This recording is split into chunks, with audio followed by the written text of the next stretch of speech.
Welcome to another episode of How to DragonCon. My name is Kong and I will be your guide. Today we're going to talk about what the best day to go to DragonCon is. So especially if you're a newbie, you've never been, I want to give you what my personal rankings are in terms of the best day to go. But more importantly, I'm going to give you the pros and cons of each day, just so you can make your own decision to see what best fits your schedule. Before I talk about all that, just as a reminder, DragonCon has the full weekend option in terms of buying a badge. Of course, they do have single day passes as well. Traditionally, those are available at the door on the day that you want to go, but DragonCon has done pre-sales for select days in the past. So I would keep an eye on their social media accounts when they announce that. If they do have a pre-sale, I would highly encourage you to go ahead and buy them in advance because if DragonCon is looking to cap attendance, the single days are what they're going to limit first to try to keep tabs on how crowded it gets. Anyways, I should have a link below to that to give you the latest information on the pricing and the different combinations for which days are available. Okay, let's get into it. The first choice, what I think is the best day to go to DragonCon is Friday. So let me go over some of the pros first. It is the first official full day that starts in the morning. So everything that you would want to do should be available to you sometime through the course of the day. We're talking about panels, the dealer hall, artist alley, everything else. So it should all be there. More importantly, I think the best part of Friday is actually the atmosphere. There's a certain electricity that's in the air. Everyone is excited. They just got there. They're ready to have a good time. They've been looking forward to it. And everyone's fresh, right? You haven't had a whole weekend of debauchery or whatever else it is. So you're ready to go. And I think that vibe is really a special feature of Friday. Of course, along the same vein, it's not very crowded yet.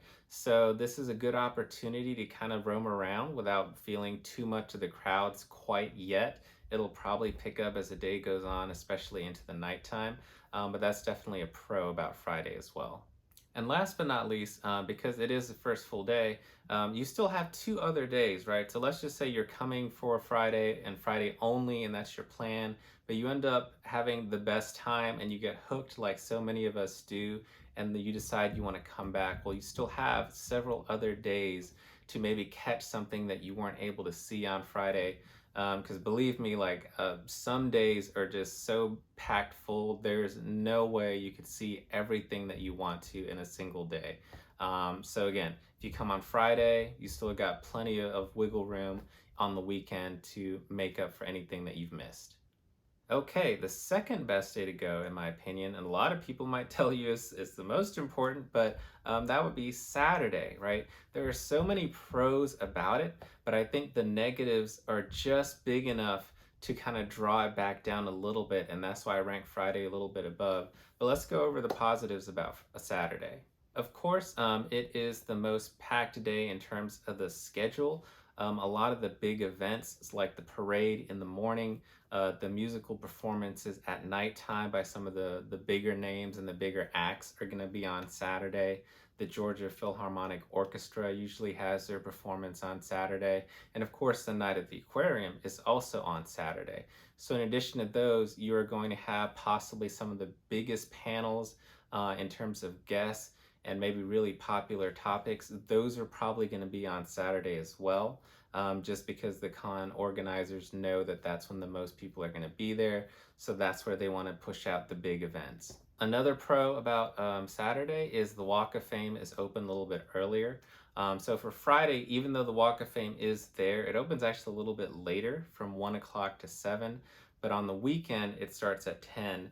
And a pro about that is a lot of people are actually busy watching the parade or planning for it. So the first, 1 or 2 hours on Saturday when that Walk of Fame is open is a great opportunity if you want to sneak in there to see if there's any guests that you want to meet or talk to. That's actually a great time to go. So another pro about Saturday is the energy level and the vibe, right? If you're talking about an event that goes like this is the pinnacle, right? It's peak DragonCon on Saturday. Everyone's having a blast. They've already had a good time. They're not completely worn out yet. And so this is where you might get a lot of people who bring out their A game, their best costumes you might see, and just the sheer number of costumes and people and things that you might see. So that is also a great opportunity about Saturday. And on a related note, a lot of the big night dances, there's just more of them on Saturday. So even if you might miss one a little bit early on in the evening, there should be more later on. And this is one of the days when it really will run the whole night into the wee hours. You could have a DJ spinning music and people dancing until the sun comes back up. So if that's something for you, definitely keep that in mind about Saturday. Of course, the big drawback about Saturday is it's crowded. It's packed, packed, packed.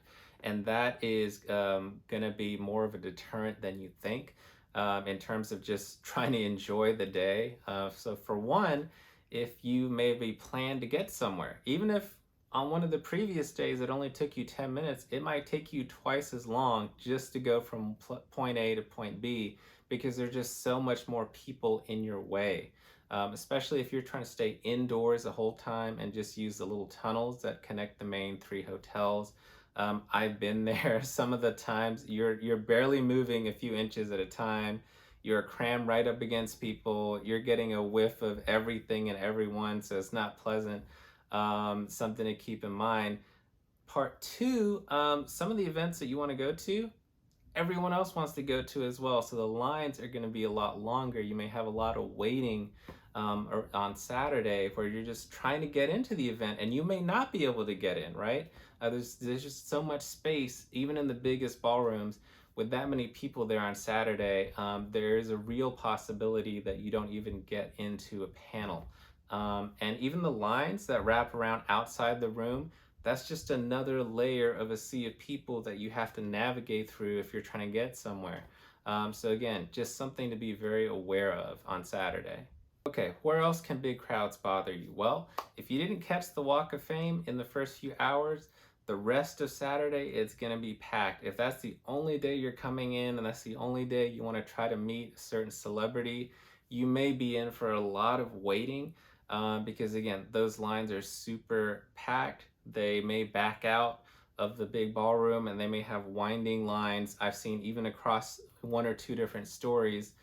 So again, just something to be aware of if that's your plans for the day. Of course, if you're trying to get to the dealer hall on Saturday, I wish you a lot of luck because that's the most chaotic I've ever seen. I have gone on a few Saturdays before, and I usually just run back the other way once I see the line that's wrapped around the building outside. Again, another drawback about Saturday. And last but not least, in terms of single day prices, Saturday is of course the most expensive one. So just be aware of that as well. Moving on to Sunday, or the 3rd best day to go to DragonCon. It is also a full day starting from 10 a.m. Everything is open. The plus, of course, it is a little bit less crowded than Sunday. It's also a little bit cheaper as well in terms of single day pricing. Now, why there are fewer crowds? Part of that probably just fewer people coming that day in general. But also, I think it's because a lot of the people party really hard on Saturday, right? Or you just might be tired, so you're not quite ready to hit the ground running on Sunday morning. Whether you're hungover, whether you're tired, you just don't have everything quite ready yet. So Sunday will be a little bit peaceful early on, and that's definitely a big plus. Other than that, it's pretty much the same to me as Saturday and even a little bit of Friday as well. So let's move on to some of the drawbacks. I think the biggest thing really is the atmosphere and the vibe, right? So you know that this is the last full day, so you may be starting to feel, the end is coming near, my good times are coming to an end. So there's a little bit of sadness and that bittersweet kind of emotion that I sense on Sunday. I think a lot of people may be trying to squeeze the last bit of the con on Sunday night. So maybe you might have people who just, even though they're tired and they shouldn't be partying anymore, they still are. They're getting drunk, and it could just be something to kind of be aware of as you're navigating through the different walkways and hallways. Of course, also on Sunday, they do close some of the late night dances a little bit earlier. And by earlier, I mean around 1 or 2 a.m. They will just stop the music, they will kick you out of the ballroom, and that's pretty much, it's gonna be the end, right? You might still have people kind of lingering in the lobby. You might have some small parties here and there where people are playing their own music. But in terms of official con sponsor type things, I think those are pretty much winding down not too long after midnight on Sunday, which technically is starting to become Monday at this point. Okay, Monday, the fourth best day to go to the con. It does start at 10, so you've got that advantage working for you. We'll say some of the biggest pros to Monday is that the crowds just aren't there anymore, right? Some people are trying to check out already. Some people may have already left. So it's actually one of the best times to try to go to the dealer hall.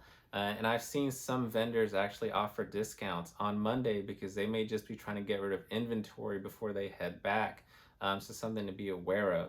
And likewise, in the Walk of Fame, I've also seen some of the guests offer selfies at the table, whereas they may not have earlier on the weekend because they have that arrangement with the professional photography service. But they may be a little bit more lax on Monday. Some of them may also drop their prices a little bit as well. So just something to keep a lookout for that you can take advantage of. Let's talk about some of the drawbacks of Monday. First, there's a lot of guests that just may not be there anymore. They're only committed for the weekend. They may not stay Monday. They're just ready to head back home themselves. So that's something that you might miss. A lot of the tracks kind of wrap up early as well. They may not run till that 5 o'clock end time on Monday. And even if they do, a lot of things may be winding down, wrapping up, including vendors, artists, things like that. So just kind of be aware of your time on Monday and don't expect everything to be there right up until that last minute when the clock finally runs out. Of course, you will also be dealing with a lot of people who are trying to check out. You yourself may be trying to check out of your hotel on Monday. That is a bit of a madhouse of a process because A, everyone's waiting on the elevators. B, everyone's trying to get assistance from the bellhops and get the carts, to get your stuff back to your car. So you just may lose a lot of time on Monday that you may not have free to try to get in some of the last minute experiences that you want to see. And last but not least, Thursday, the fifth best day to go to DragonCon, but with an asterisk because there are some pros to Thursday as well. They actually didn't used to charge people at all on Thursday. If you just wanted to kind of show up and get a free sample, it used to be Thursday. But now it does cost a little something, but still it is cheapest by far in terms of single day passes. If you especially want to come check out the nightlife, I think Thursday is the best. You can just come after work. There are one or two big dance big dance parties at night, including the infamous Bunny Hutch. So you will definitely kind of get a good sense of what's to come later in the weekend. Thursday is also the best day to go get your badge if you are staying for the whole weekend, because during the daytime on Thursday, there's pretty much no official programming going on. And that way you can go pick up your badge, you can go meet up with friends, and there's no guilt about missing any type of events because those don't start coming in till a little bit closer to the evening. And even most of those, they're going to be fan panels. There's not going to be any celebrities. The dealer hall, artist alley, none of that's open yet. So it's very limited offerings in terms of what you can experience, but there are official events going on. All right, so that's pretty much it. Those are my thoughts on what's best. But I've also hopefully given you some good info so you can make your own decisions. If you have any questions, please feel free to comment below. If you disagree or agree or have other reasons why you like some days better than others, please feel free to share those as well. Other than that, thank you for watching. I'll see you next time.